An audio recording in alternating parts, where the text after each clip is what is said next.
নমস্কাৰ আজি মই তোমালোকলৈ নৱম শ্ৰেণীৰ পাঠ্যপুথিৰ প্ৰথমটো লেসন আমাৰ চাৰিওকাষৰ বস্তুবোৰ এই লেসনটোৰ মই যিখিনি প্ৰশ্নাৱলীৰ প্ৰশ্ন আছে তাৰ উত্তৰসমূহ লৈ আনিছো অতিৰিক্ত প্ৰশ্নাৱলীৰ প্ৰশ্নসমূহ মই নেক্সট এটা ভিডিঅ'ত দিম মই পাৰ্ট কৰি লৈছো প্ৰশ্নাৱলীবিলাকৰ এটা বেলেগ এটা ভিডিঅ' আৰু অতিৰিক্ত প্ৰশ্নাৱলীখিনিও বেলেগ ভিডিঅ' দিম গতিকে আজি মই তোমালোকক সেই প্ৰশ্নাৱলীৰ প্ৰশ্নসমূহৰ উত্তৰসমূহ লৈ আনিছো তোমালোকে ভালদৰে মন দি চাই যাবা যদি কিবা বুজি নোপোৱা তেন্তে কমেন্ট বক্সত কমেন্ট কৰিবলৈ নাপাহৰিবা আৰু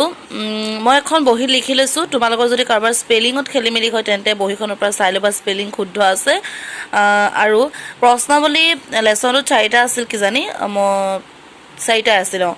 এই 4টাৰ প্ৰশ্নাৱলীৰ প্ৰশ্ন উত্তৰ মই সম্পূৰ্ণ লৈ আনিছো তোমালোকে মন দি চাই যোৱা আৰু বুজি নাপালে কমেন্ট কৰিবা তেনে ভিডিঅ'টোৰ মাজৰে আগবাঢ়ো বলা প্ৰথম এয়া প্ৰশ্নাৱলী 1 দেখিছা নহয় এটা প্ৰথম প্ৰশ্নটো আছে তলৰ কোনবোৰ পদাৰ্থ ইয়াতে অপচন দি দিছিলে চকী বায়ু প্ৰেম গোন্ধ ঘৃণা বাদাম চিন্তা ঠাণ্ডা পানীয় সুগন্ধি দ্ৰব্যৰ সুবাস এইকেইটা ভিতৰত কোন কেইটা পদাৰ্থ এতিয়া ইয়াৰ ভিতৰত বায়ু গোন্ধ ঠাণ্ডা পানীয় চকী সুগন্ধি দ্ৰব্য সুবাস এইকেইটা হৈছে পদাৰ্থ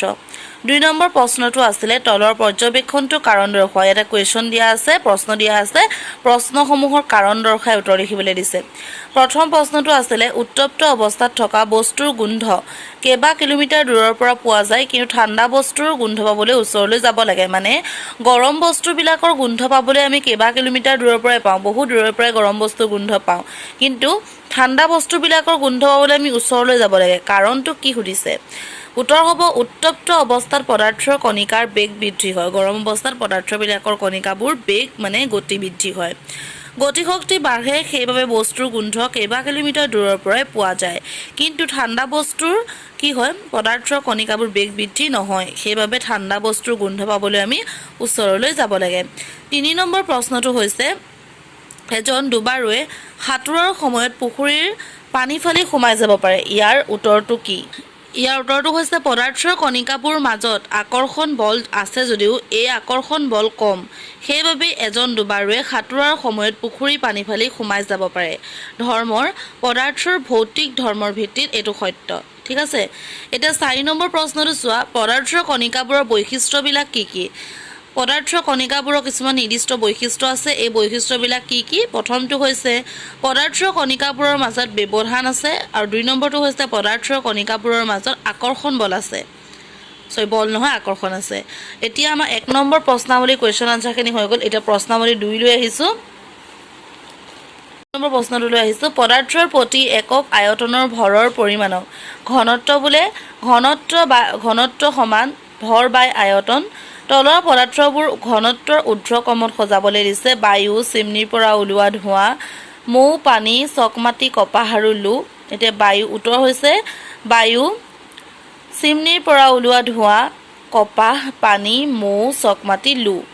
2 নম্বৰ প্ৰশ্নটো হৈছে পদাৰ্থৰ বিভিন্ন অৱস্থাৰ বৈশিষ্ট্যবোৰৰ পাৰ্থক্য দেখুৱাই এখন তালিকা প্ৰস্তুত কৰা এই প্ৰশ্নটো কৰাৰ আগতে আমি জানিব লাগিব পদাৰ্থবিলাক কি এই প্ৰশ্নটো জনাৰ আগতে পদাৰ্থৰ ভাগবিলাক আমি জানি ল'ব লাগিব পদাৰ্থৰ ভাগ হৈছে গোটা জুলীয়া আৰু গেছীয় এতিয়া গোটা পদাৰ্থৰ পাৰ্থক্য হৈছে নিৰ্দিষ্ট আকৃতি আছে নিৰ্দিষ্ট আকৃতি আৰু আয়তন আছে আৰু জুলীয়া অৱস্থাৰ নিৰ্দিষ্ট আকৃতি আৰু আয়তন আকৃতি নাই কিন্তু আয়তন আছে আৰু গেছীয় অৱস্থাত নিৰ্দিষ্ট আকৃতি আৰু আয়তন দুয়োটাই নাই গোটা অৱস্থাটোৰ আন্তঃকণিকাৰ আকৰ্ষণ বেছি জুলীয়া অৱস্থাৰ আন্তঃকণিকাৰ আকৰ্ষণ মধ্যমীয়া আৰু গেছীয় অৱস্থাৰ আন্তঃকণিকাৰ আকৰ্ষণ কম নিম্নতম আৰু তাৰ পিছত গোটা অৱস্থাৰ আন্তঃকণিকাৰ ব্যৱধান কম জুলীয়া অৱস্থাৰ আন্তঃকণিকাৰ ব্যৱধান মধ্যমীয়া আৰু গেছীয় অৱস্থাৰ আন্তঃকণিকাৰ ব্যৱধান বেছি 4 নম্বৰ পইণ্টটো হৈছে গোটা অৱস্থাত দৃঢ় সংকোচন নঘটে আৰু জুলীয়া অৱস্থাত দৃঢ় নহয় সামান্য সংকোচন ঘটে আৰু গেছীয় অৱস্থাত দৃঢ় নহয় সংকোচন ঘটে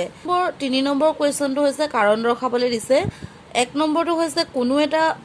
বন্ধ পাত্ৰত গেছ ৰাখিলে সেই গেছে পাত্ৰটোৰ সকলো অংশ অধিকাৰ কৰে কোনো এটা বন্ধ পাত্ৰত ধৰা বটল বা বাকচ তাত যদি আমি গেছ ৰাখো তেতিয়া সেই পাত্ৰটোৰ সকলো অংশ অধিকাৰ কৰে কিয় গেছৰ কণিকাবোৰৰ মাজত আকৰ্ষণ শক্তি অতি দুৰ্বল সেয়েহে পাত্ৰ এটাত ৰাখিলে এই কণিকাবোৰ পাত্ৰটোত সম্পূৰ্ণৰূপে ভৰি পৰে 2 নম্বৰ প্ৰশ্নটো হৈছে ধাৰক পাত্ৰৰ বেৰত গেছে চাপ দিয়ে গেছীয় অৱস্থাত কণিকাবোৰৰ মাজত আকৰ্ষণ শক্তি অতি দুৰ্বল সেয়েহে পাত্ৰ এটাত ৰাখিলে এই গেছীয় অৱস্থাত কণিকাবোৰ যাদৃচ্ছিকভাৱে তীব্ৰ বেগত গতি কৰিব পাৰে এনেকুৱা চলনৰ বাবে কণিকাবোৰে ধাৰক পাত্ৰৰ বেৰত খুন্দা মাৰে 3 নম্বৰটো হৈছে কাঠৰ টেবুল এখনক কঠিন পদাৰ্থ বুলিব কিয় পাৰি কাৰণ ইয়াৰ নিৰ্দিষ্ট আকাৰ আৰু আয়তন আছে ই দৃঢ় আৰু সংকোচন নঘটে এইটা বৈশিষ্ট্য হয় কিহৰ কঠিন মানে গোটা অৱস্থাৰ বৈশিষ্ট্যকিটা হৈছে বৈশিষ্ট্যকিটাই কাঠৰ টেবুল এখনক কঠিন পদাৰ্থ বুলি মানে ক'ব পাৰি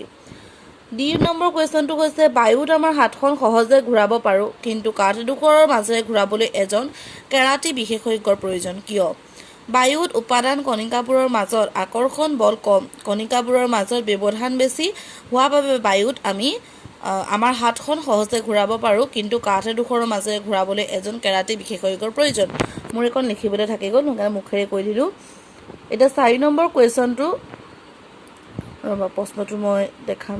ইয়াৰ প্ৰশ্নটো আছিল কঠিন পদাৰ্থৰ তুলনাত জুলীয়া পদাৰ্থৰ ঘনত্ব কম কিন্তু দেখিছানে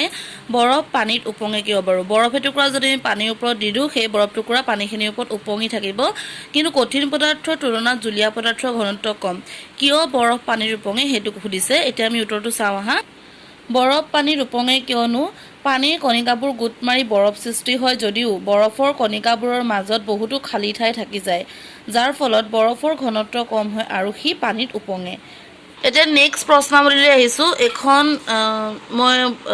কিতাপখন বেলেগৰ হয় সেইবাবে ইয়াতে লিখা আছে বাৰু প্ৰথম প্ৰশ্নটো আছে তলত দিয়া উষ্ণতাবোৰ চেলচিয়াছ স্কেলত প্ৰকাশ কৰা প্ৰথমটো দিছে 300 কে এটা চেলচিয়াছলৈ নিবলৈ হ'লে আমি কি কৰিব লাগিব সেইটো প্ৰথমে জানি ল'ব লাগিব এটো দেখিছেনে 300 কে প্ৰথমটো এৰ আনসাৰ 300 কে সমান দিবা এটো মানে ব্ৰেকেট দি লৈছো 300 মানে এটো 300 আৰু 270 হিটো কি গম পাইছানে 270 হিটো ৰবা দে দেখুৱাইছো এই বৰফৰ গলনাংক হ'ল 273.16 কে এটো 273.16 কে এইটোৰ পৰা আমি যেটো আমাৰ প্ৰশ্নত দিছে যে 300 কে বুলি এটো এই প্ৰশ্নটো যে দিছে 300 কে এইটোৰ পৰা আমি হে 273 টো বিয়োগ কৰিব লাগিব সেলসিয়াছলৈ নিবলৈ হলে ঠিক আছে এটা চোৱা 273 যদি আমি বিয়োগ কৰি দিও 27 ডিগ্ৰী সেলসিয়াছ তাৰ পিছত কোৱেশ্চনটো আছিল 573 এটা এই 573 টোৰ পৰা 273 টো বিয়োগ কৰি আমি পাম 300 ডিগ্ৰী সেলসিয়াছ বুজি পাইছা নিশ্চয় যদি বুজি পোৱা নাই কমেন্টত কমেন্ট কৰিবা 2 নম্বৰ প্ৰশ্নটো হৈছে তলৰ উষ্ণতাবিলাকত পানীৰ ভৌতিক অৱস্থা কি হ'ব 250 ডিগ্ৰী সেলসিয়াছত পানী গেছীয় অৱস্থাত পোৱা যাব ভাপ হৈ থকা অৱস্থাত পোৱা যাব আৰু তাৰ নেক্সট কোৱেশ্চনটো তাৰ পাছতো আছিল 100 ডিগ্ৰী সেলসিয়াছ 100 ডিগ্ৰী সেলসিয়াছত পানী তৰল আৰু গেছীয় অৱস্থাত পোৱা যাব 100 ডিগ্ৰী সেলসিয়াছ আৰু 250 ডিগ্ৰী সেলসিয়াছত পানীখিনি গেছীয় অৱস্থাত পোৱা যাব তাৰ কোৱেশ্চন আনসাৰটো হৈছে কোনো পদাৰ্থৰ ভৌতিক অৱস্থাৰ পৰিৱৰ্তনৰ সময়ছোৱাত উষ্ণতা স্থিৰ হৈ থাকে কাৰণ সেই উষ্ণতা পদাৰ্থৰ অৱস্থাৰ পৰিৱৰ্তনৰ কাৰণে আৱশ্যক হয় যাক পদাৰ্থটোৰ বিগলনৰ লিনতাপ বোলে 4 নম্বৰ প্ৰশ্নটো আছিল বায়ুমণ্ডলীয় গেছ জুলীয়া কৰিব পৰা পদ্ধতি এটা কোৱা উত্তৰটো হৈছে উচ্চ চাপত অথবা নিম্ন উষ্ণতাৰ বায়ুমণ্ডলীয় গেছক জুলীয়া বা তৰল অৱস্থালৈ আনিব পাৰে আমাৰ এটা 3 নম্বৰ প্ৰশ্নাৱলীটোৰ উত্তৰসমূহ মই কোৱা হ'ল এটা প্ৰশ্নাৱলী 4টোৰ প্ৰশ্ন উত্তৰসমূহ চাওঁ আহা প্ৰশ্নাৱলী 4টোৰ প্ৰথম প্ৰশ্নটো হৈছে ডিজাৰ্ট কুলাৰ এটাই শুষ্ক গৰম দিনত ভালকৈ ঠাণ্ডা কৰে কিয় প্ৰশ্নটোৰ উত্তৰ হৈছে এটো হয় দেই শুষ্ক গৰমৰ দিনত উষ্ণতা বেছি আৰু আৰ্দ্ৰতা কম হয় যাৰ ফলত বাষ্পীভৱনৰ হাৰ বৃদ্ধি পায় আৰু সেয়েহে ডিজাৰ্ট কুলাৰ এটাই শুষ্ক গৰম দিনত ভালকৈ ঠাণ্ডা কৰে মানে গৰম দিনত ঠিক আছে নেক্সট প্ৰশ্নটো হৈছে গ্ৰীষ্মকালত মাটি কলহৰ পানী ঠাণ্ডা হৈ থাকে কিয় উত্তৰটো হৈছে মাটি কলহৰ পাত্ৰত সৰু সৰু ছিদ্ৰ থাকে আৰু সেইবোৰেৰে পানী বাষ্পীভৱন হয় বাষ্পীভৱনৰ বাবে প্ৰয়োজনীয় তাপ পাত্ৰটোৰ পানীৰ পৰা আহৰণ কৰে যাৰ ফলত গ্ৰীষ্মকালত মাটি কলহৰ পানী ঠাণ্ডা হৈ থাকে 3 নম্বৰ প্ৰশ্নটো হৈছে হাতৰ তলুৱাত এচিটন পেট্ৰল বা সুগন্ধি আতৰ ঢালি ললে ঠাণ্ডা অনুভৱ হয় কিয় উত্তৰটো হৈছে যে এচিটল, পেট্ৰল বা সুগন্ধি আঁতৰ এই সামগ্ৰীবোৰে হাতৰ তলুৱাৰ পৰা তাপ শক্তি শোষণ কৰি বাষ্পীভূত হয় বাবে ঠাণ্ডা অনুভৱ হয়। 4 নম্বৰ প্ৰশ্নটো হৈছে গৰম চাহ বা গাখীৰ কাপত লৈ খোৱাতকৈ প্লেটত লৈ খোৱা সহজ কিয়? চাহ একাপ কাপত লৈ খোৱাতকৈ প্লেটত লৈ খাবলৈ কেলেই সহজ? উত্তৰটো হৈছে গৰম চাহ বা গাখীৰ কাপত লৈ খোৱাতকৈ প্লেটত লৈ খোৱা সহজ কাৰণ প্লেটত ল'লে চাহ বা গাখীৰৰ পৃষ্ঠকালি বাঢ়ে, ফলস্বৰূপে বাষ্পীভৱনৰ মাত্ৰা বাঢ়ে আৰু সোনকালে ঠাণ্ডা হয়। 5 নম্বৰ প্ৰশ্নটো হৈছে গ্ৰীষ্মকালত আমি কি ধৰণৰ কাপোৰ পিন্ধিব লাগে? গৰম দিনত আমি কি ধৰণৰ কাপোৰ পিন্ধিব লাগে? সেইটো তেনেই ইজি। গ্ৰীষ্মকালত আমি কপাহী কাপোৰ পিন্ধিব লাগে কাৰণ কপাহী কাপোৰে দেহৰ পৰা নিৰ্গত হোৱা ঘাম শোষণ কৰে আৰু বাষ্পীভৱন ঘটায়। বাষ্পীভৱনৰ লীন তাপৰ সমানে তাপ শক্তি আমাৰ দেহৰ পৰা শোষণ কৰে বাবে আমাৰ দেহটো শীতল পৰি যায়। গৰম দিনকেইটাত আমি কি কাপোৰ পিন্ধিব লাগে? কপাহী কাপোৰ পিন্ধিব লাগে। কপাহী কাপোৰ পিন্ধিলে আমাৰ অকণমান ঠাণ্ডা ঠাণ্ডা অনুভৱ হয় আৰু গাৰ পৰা ওলোৱা যিবিলাক ঘাম সেই ঘামবিলাক বাষ্পীভৱন হয়। যদি ভিডিঅ'টো চাই ভাল লাগিলে তেন্তে লাইক কৰিবা, কমেণ্ট কৰিবা, শ্বেয়াৰ কৰিবা নিজৰ বন্ধুবৰ্গলৈ, তেওঁলোকেও উপকৃত হ'ব এই ভিডিঅ'টোৰ পৰা। আৰু যিসকল চেনেলটো নতুন তেওঁলোকে মোৰ চেনেলটো ছাবস্ক্ৰাইব কৰি দিবা আৰু বেলেগ বেলেগ পাঠ্যপুথিৰ কুৱেশ্যন আনচাৰ মই দি যাবলৈ চেষ্টা কৰিম আৰু ইয়াৰ কুৱেশ্যন